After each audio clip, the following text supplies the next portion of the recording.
আসসালামু আলাইকুম। একটা অসহ্যকর দুপুরকে কি করে একটু সুন্দর দুপুরে রূপান্তর করা যায় তারই প্রচেষ্টায় আমি আর আমার মেয়ের বান্ধবীর মা লোপা দুজন মিলে চেষ্টা করছিলাম বাচ্চাদেরকে খুশি রাখার।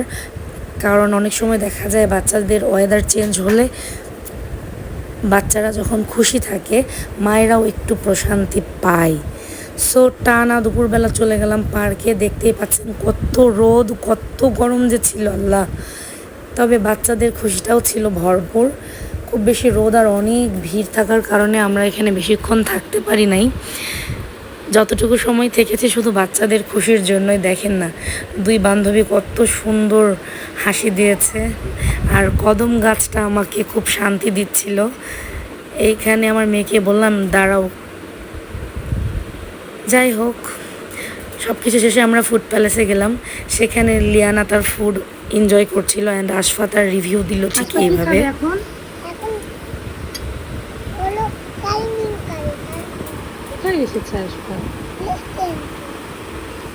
খাও দেখি একটা।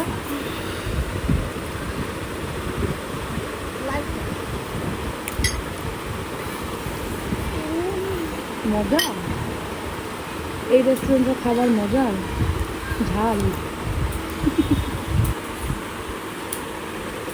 কণ্ঠের অবস্থা খুবই খারাপ, ভয়েস শুনে বুঝতেই পারছেন। দেখেন, সবশেষে দুজনের একটু ভালো ছবি তুলতে চাইলাম তো একটু ভ্যাটকায় হাসি দিল। যাই হোক, মাশাল্লাহ, দোয়া রাখবেন।